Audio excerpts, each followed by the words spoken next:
This is the Impressions Exchange Podcast. Where all topics impacting the graphic imaging and printing industry are addressed via in-depth news coverage, analysis, and timely interviews.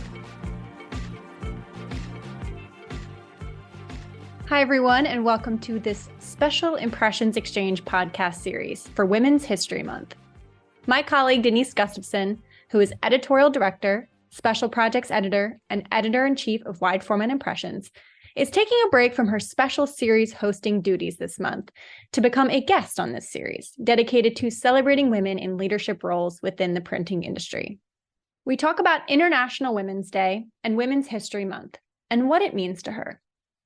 We also explore her experiences as a woman in the industry, how she overcomes imposter syndrome, and how we can better support women. Plus, we talk about the Women in Print Alliance. Denise, thank you so much for being here with me today. Yeah, no problem. It's a joy to be here and chatting with you. I know. I love having you on. It's so easy to just go back and forth with you. It's always a pleasure. Although I have to say, it still is very weird to me that you are asking me the questions. It's usually the other way around. So it is a little weird. I will admit it. Yes. Well, we had to get you on for Women's History Month. You are a leader in the industry. And so I knew that this year we had to, because we didn't last year. So No, we had to make up for it this year. So today is a very special day. It is actually the 112th International Women's Day as part of the larger Women's History Month. So I wanted to talk to you about that and some other things, your experience in the industry. So starting off with International Women's Day, what does it mean to you and why is it so important that we celebrate women? It's interesting in terms of, yes, it's the 112th International Women's Day. It started in 1911, which is kind of crazy. And it's sometimes hard to think about what women in the past have had to go through in order to get a fair shake, to get respect, to not be dismissed. There's a lot of women across multiple industries that have really had to fight and claw their way in order to be recognized and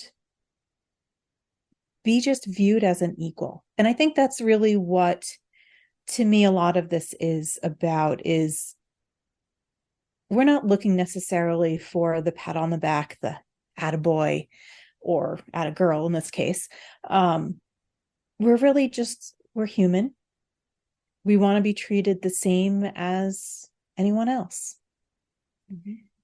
And you look at everything that's going on in the world. I mean, it's gotten better, but I've been watching over the last year or so some of the History Channel documentaries about, the building of America. So the barons that built it and the food that built it and all the corporations and companies that really shaped the country we live in. And very rarely is there a woman at the top. I think it's just important for us as women to be treated equally. We want to make sure we're getting equal pay for equal work. That's a struggle. You look at the job market as well. COVID, most of the people that went out because of COVID left the workforce were women. Begs the question of why, and that there's a lot of stuff that we can go into with that, but to be able to celebrate women for what they do, for how they're thriving, for how they are empowering each other in all different industries, not just print, I think is important as a reminder for everyone. Right. And something that, two things I want to touch on. We did the caretaker episode in December, the episode of the Impressions Exchange podcast. And Adrian talked a lot about women needing to leave the workforce at higher rates and not coming back to the industry and the printing industry in particular. And why that was and what that really means and how to bring women back into the workforce because they're such an integral part of the workforce. And one thing that's interesting about that is the fact that, yes, a lot of women they end up leaving because they have to choose between a family and their career. And most of the time it is the woman that puts their career on hold to raise their family. Maybe because that's more of a traditional role that women have played for centuries, that they are the ones that are the caregivers. But then there comes a time when maybe women want to start getting back into the workforce. They might have been out of the workforce for 5, 10, 15 years. Things have so much changed over that course of time. Technology has changed. I mean, look back now, even just 10 or 15 years right now. If you had left the industry, in 2010, how much has changed between 2010 and now, right?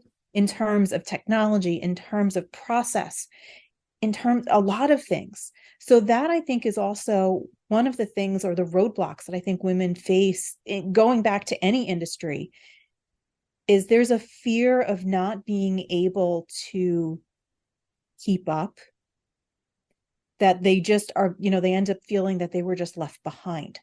One of the other things that you brought up is the fact that there weren't a lot of women-led companies, and how, really how novel it is now to see, and it's still great when we get to see the logo that says this is a women-owned business. And actually just recently I sent a picture of a package of something I picked up at the grocery store. I sent it to my sister and my mom, and my sister was like, "Oh, wow, it even says like women-owned company on the package." And I guess she had never seen that before. But calling that out, it shouldn't be so novel and exciting. Exactly. But it is, because it's great to see that. Yeah. And so that kind of leads me to my next point here, is that this year's theme of International Women's Day is embrace equity. And we've talked about, how there's been some advancements for women in the industry, obviously, but we still have a long way to go. So, what challenges do you think we're still facing today, and what challenges have kind of faded as the world has gotten a little bit more aware of gender issues? I think a lot of it has been driven by some of the newer generations, honestly. In what I've observed and in some of the conversations I've had, the choice between having a family and having a career, it is still a choice, but it is better in terms of a lot of times some of, like Gen Z or some of the newer generations, they're in it together as partners, raising children. So in one case, maybe it's the wife's turn that she needs to take off. And then maybe it's the husband or the partner that takes off the second time the child is sick. It's shared. So child rearing is shared between both parents, which I think is actually healthier for everyone involved. Right. Because honestly, that's a whole partnership when you get married or whatnot. It is a partnership, and raising children should not be just based on one person. Both need to have a hand in that. But then with women, there's also that guilt that comes because of it. Am I not spending enough time with my kids? Am I not giving them what they need? Or am I not giving my career the concentration and the focus that it needs?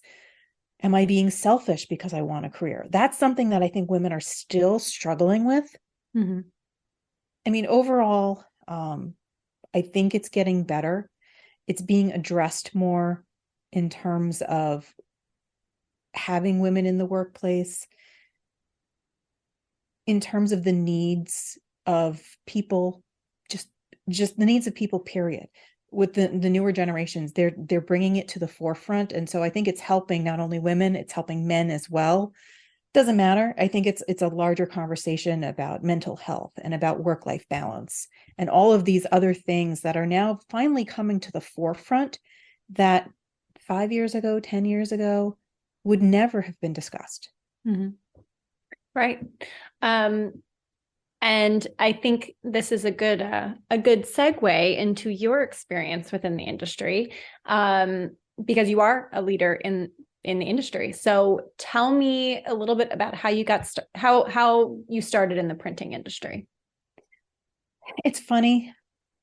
One of the women I spoke to, and it's been actually echoed with a number of the other women that I spoke to this month, that there's one of two ways to get into the industry. First one is it's a family thing. You have a family member that owns a print shop or whatnot, or you fall into it. Obviously, I'm a journalist, so I don't own a print shop, or my parents did not own a print shop. So for me, I honestly fell into it. I answered an ad in the newspaper for a position with a company in New York on Long Island that had printing publications. I went through the usual, I was looking for a job at the time. I was about 9 months out of college at that point. I had been working temp, so I had worked for a number of different places. Just as temp, a lot of times it ended up being just like secretarial work or whatever until I could find something more permanent. I answered the ad, did my interviews, and it turned out that while I was doing this, I had gotten another interview with Women's Day in New York, which was fabulous. I mean, Women's Day, big magazine. I actually got offers from both companies. And that at that point, it was to decide, where do I want to go? The printing industry was something I was interested in. It was of interest to me. In junior high, I actually did hand type. I did hand typesetting as part of our shop class. So I enjoyed it. It was fun to me because I do have that creative aspect. But then there was something really nice and shiny about the Women's Day thing. As a journalist, to be able to go into magazines, and it's a big name. They were actually offering the same money. So for me, it ended up being a no-brainer because 10 minutes from work versus 2-hour commute, and they were not paying any commuting. Like there was no break for commute. For me at that point, it was a money game. So in all honesty, I kind of fell into it, but it fit what I was looking for in terms of a job. Because at that point, that's all I was thinking of. I needed a job. I'm out of college, need to be able to support myself. So I need a full-time job with benefits. And it's going to be close to home. I can drive there. I don't have to spend thousands of dollars in commuting fees to go into Manhattan. A win. Yeah, I'd say it worked out. I think so. Yeah, I think it worked out. I seem to recall, and I know you just said that in middle school you did some typesetting, but didn't you also at some point in high school, or you also went to a print shop and you? Yes. Tell me about that. In high school, I was the editor-in-chief of our newspaper. So I was actually one of the youngest editor-in-chiefs that was given that role in high school. I don't know if there just wasn't enough people interested in the whole journalism thing. That could have been it too. But every time we produced an issue of the magazine, we would actually go to Merlin Printing and we would actually do the paste up there. So we would lay out the magazine, well, not the magazine, but the newspaper, using wax and X-Acto knives. And if we had to cut something, we would cut line by line. Trying to squeeze something in, you just cut, trying to get like spaces to just jam it in just a little bit. The smell of the wax machine, I think I can still remember. But it was actually so much fun to go there and to be able to do that.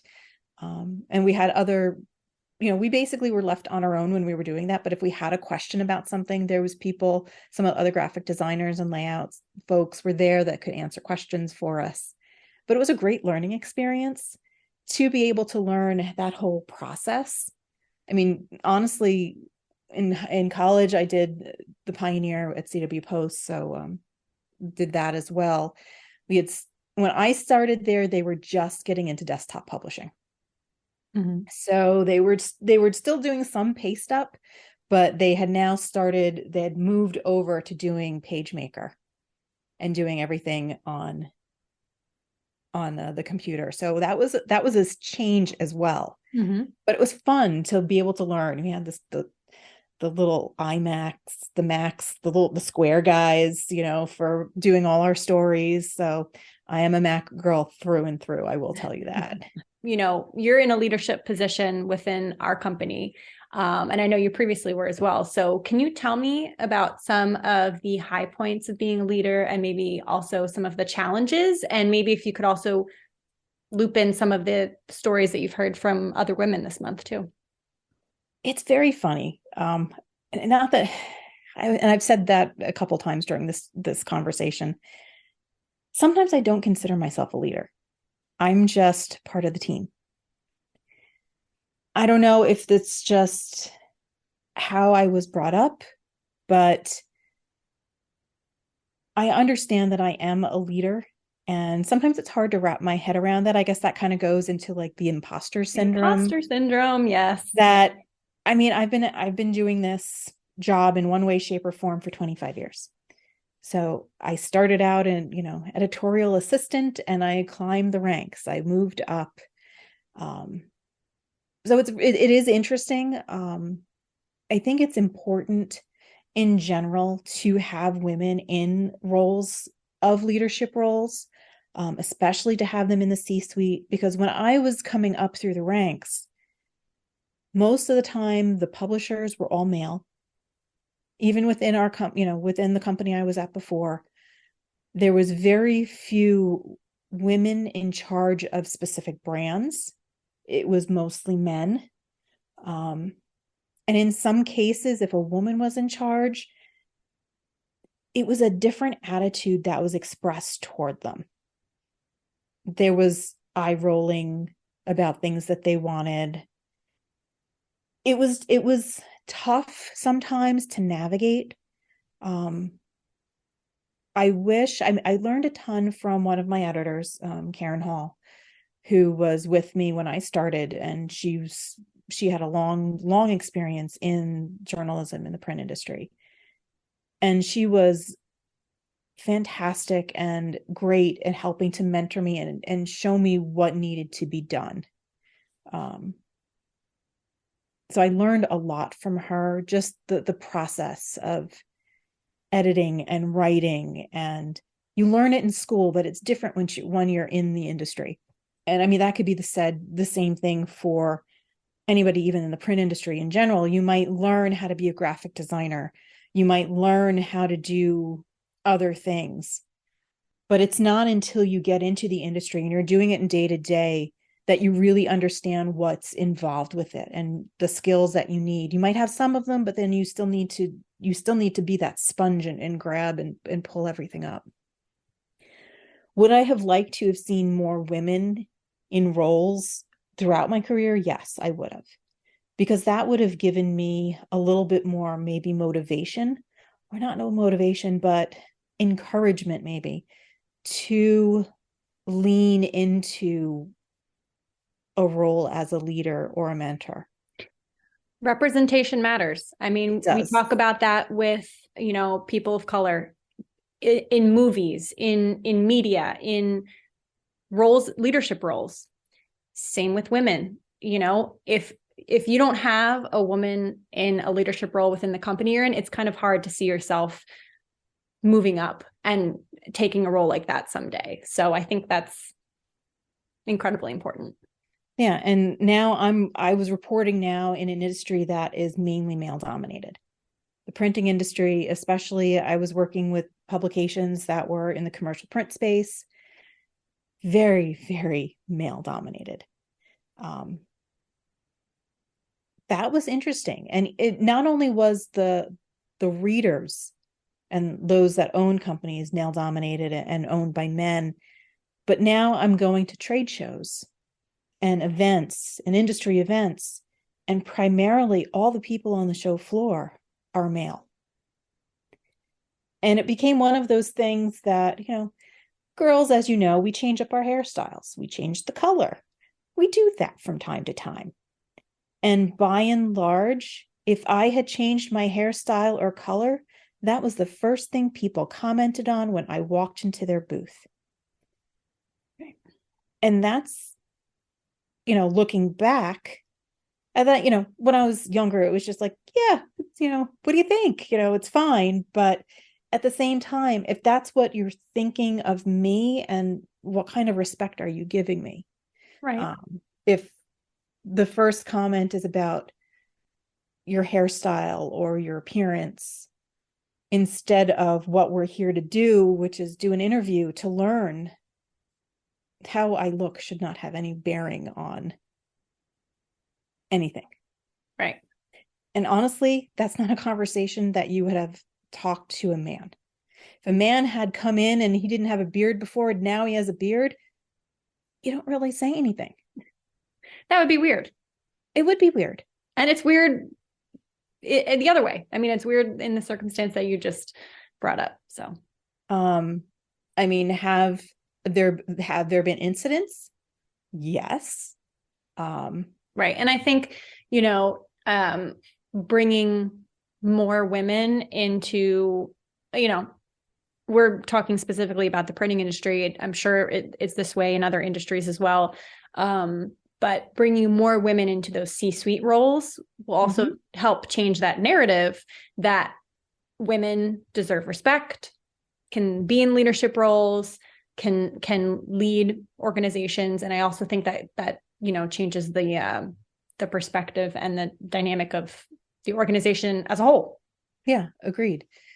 And then a lot of times you have that C-suite, and sometimes it ends up being a lot of men. But then does it just become an echo chamber and they're just repeating the same things over and over again?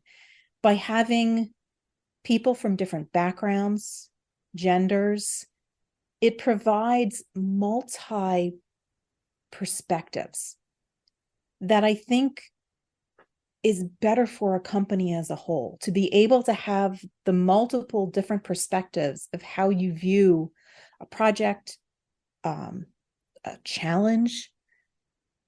Because if you're just hearing what you said, that's not going to do you any good. Sometimes you need to hear the differing opinions. Sometimes you need to hear the differing perspectives, because that's what makes you better and stronger as a company. Right. Yep. One of the other things that you mentioned that I wanted to ask you about is imposter syndrome. It's something I suffer from all the time. And I know it's pretty commonplace, especially with women. So, have you ever felt imposter syndrome? And if so, how did you navigate your way through it? And do you have any advice for anybody who's experiencing that? All the time. Like I said, I've been in the industry 25 years, and I still, for whatever reason, in the back of my mind, I still have that little nagging doubt that someone's going to find out that I really don't know what I'm doing. Mm-hmm.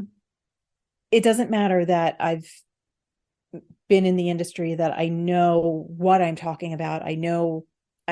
One of the things that I love is to learn, and to learn why things work the way they do. So why an ink, it has a certain adhesion to different media, and why it works, and what's the chemical reaction. To me, that's interesting because it makes sense.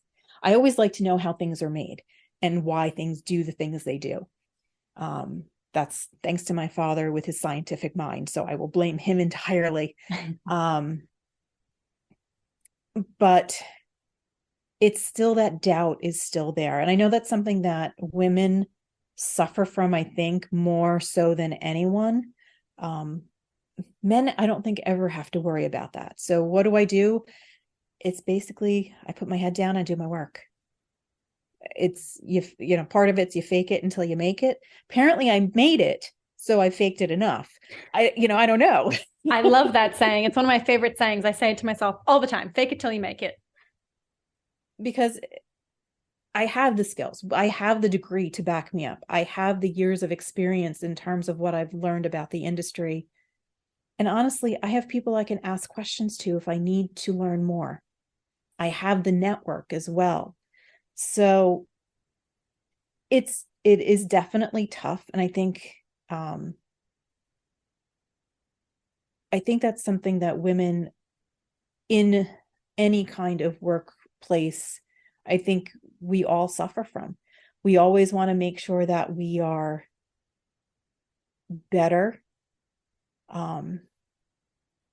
Maybe a little of it's even we want to prove to ourselves that we can do it just as well as the men. Maybe that's still something in the back of my mind or our minds as, as women in general. Right. You've got something to prove. Yeah. And I shouldn't. And a lot of women shouldn't, because they have the skills. They have the, for whatever reason, that's one of the things that hasn't been taught, is to know your worth, to be confident about what you know. That's not something that is really discussed when you're growing up. Mm-hmm. Yeah, I think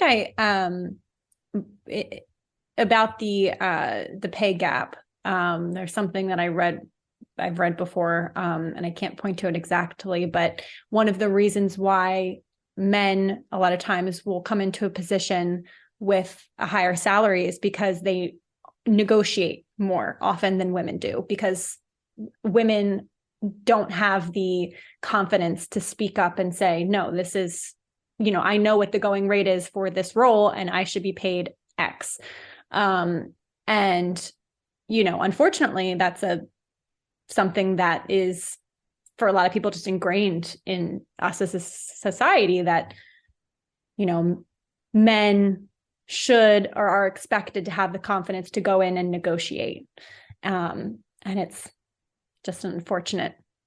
Yeah. I mean, from a lot of that advice in terms of like pay equity is do your research, know what that position is worth, and be confident, as hard as it is, be confident to know that you can command the same. You have the experience, you have the history. And I think that's probably where a lot of women struggle as well. Because then, of course, there's the other stereotype of a woman that's too aggressive or too assertive. Right. And then people look down on them. But if a man did the same thing, oh, he's just a go-getter. Mm-hmm. It's viewed very differently. And I think some of that, not that I think, it needs to change. How? I don't know. I think that's a larger conversation that, Women's History Month and International Women's Day can help start some of those conversations. Right. And what you're doing with talking to women in leadership roles in the industry, getting their experiences and then sharing those stories, I think is doing nothing but helping, and helping kind of bring awareness to the issue. So speaking of women in the industry, how do you think that the industry as a whole, or even an individual printing company, can appeal to more women to join the industry? Make sure that you as a company, so in this term, a print service provider, some kind of company, is providing the full picture of really what is entailed.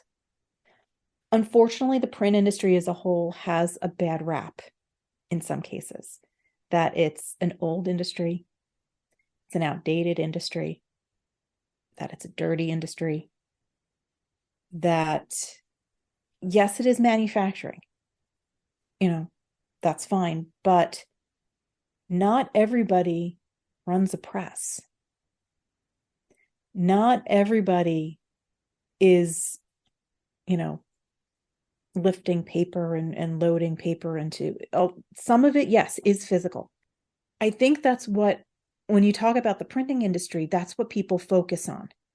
Just the slinging ink, putting on plates, and they always think about it in the offset world as well. And, it is not clean when you're looking at some of that. There's ink, open containers, et cetera, et cetera. Has it gotten cleaner? Yes. Things have changed. The industry has come a long way. But now a lot of the equipment is digital. It's very clean. But that's only one small part of what a printing establishment or a printing business does. There's finance, there's design, there's logistics, there's customer service, there's sales. There are so many roles within a company, a printing company, that I don't think people really understand what the breadth and the depth of all the different job opportunities that are available. I remember we went to Image Options, and Brian Height introduced us to interns. I believe they were interns. They were interns, yes. And they were, I think, from design or marketing. And that we talked to them and said, what do you think working here? And they said they had no idea the possibilities that a printing operation had for people that wasn't just, like you said, like ink under your nails, lifting paper, running a big offset press. And that's, I think, what kind of the perception is when people think of the printing industry. But yeah, there are tons of opportunities and opportunities for young people and young women to get into the industry. And when you look at some of it as well, print is not going to go away. Will it change? Will it evolve? Yes. And we've seen that as things have changed and evolved. We've seen, instead of really, really long runs, we're now going to multiple or many, many more short runs. Again, the advent with digital technology. There's so many changes that are happening within the industry that there's just so much growth opportunity. It's a stable industry. Even though people say it's an old industry, it's still a very stable industry. Because if you look at certain markets and certain verticals, you look at government and some of the implants, there is always going to be paper produced through a government agency. There's no getting around it. You look at legal. And that's just some of the small format stuff. How about medicine? Can you really see us getting away from printed pamphlets that go in with every single piece of medicine? That's all printed. Packaging in and of itself is never, or I never view it as ever being able to go away. There's really no replacement for a jug of milk with a printed label or a carton to hold the milk in. It doesn't work otherwise. It needs to be placed into something. Honestly, signage is, maybe it'll change in certain aspects, but in some cases for wayfinding, it's essential for getting people to recognize or catch their eyes so that they walk into a store. There's nothing that beats signage. So getting back on the topic of women in the industry and supporting women and how women can support each other, you are on the board for the Women in Print Alliance. Yes, I am. So can you talk to me about that a little bit? Tell me about your role and, are there things planned for this month that people can look out for? So obviously we, Women in Print Alliance has been in operation for several years. I've actually been part of the group and part of the committee for several years. We actually just had a new director. So Elizabeth Lyons Black is the new director for the Women in Print Alliance. So she has been hard at work starting this year, really trying to put a lot of our plans into motion. We have having the support of Ford Bowers for this has been really instrumental in getting this off the ground and really getting this started. So we have a website already launched. It actually launched, I think, today. Well, no, a couple days ago. And it is womeninprintalliance.org. So you can always go to view that. I think, Ash, you're going to put that down in the notes as well. I sure will. And then where you can sign up to get more information about what we're going to be doing in the future. We do have some plans for Printing United Expo in October. So there's some big plans happening there. They're not finalized, so I can't talk about them yet, but there is some really, really cool things in the works, including networking, dinner rounds, events. So yes, keep an eye out for that, because it's definitely going to be a really big thing for women in the industry in October this year.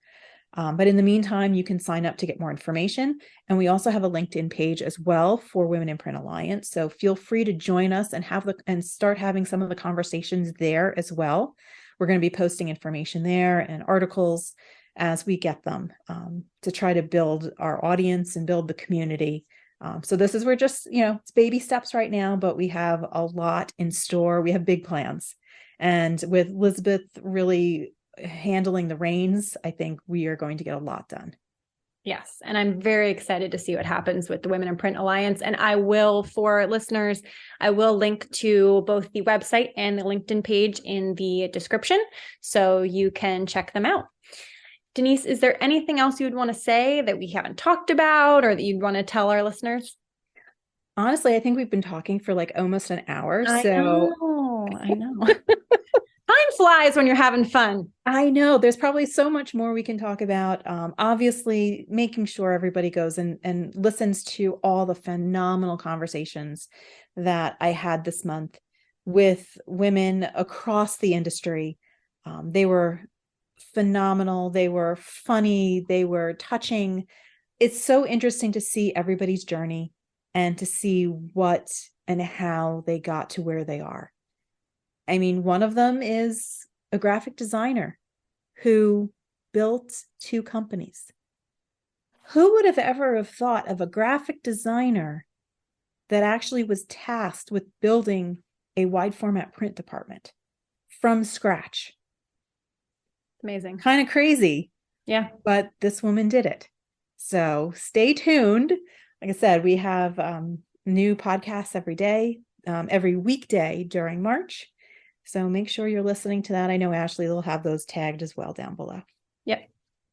Well, thank you so much. I'm so happy that I got to speak with you this month. And I'm going to have you back on the show sooner rather than later. I know. It's okay though. I know where to find you. Yes, you do. It's available. And thank you again for the invitation. I appreciate it. I want to thank Denise for joining me on this episode of the Women's History Month special podcast series. I will include links to the Women in Print Alliance website and LinkedIn page in the description. Don't miss all the other episodes planned this month with women in leadership roles within the industry.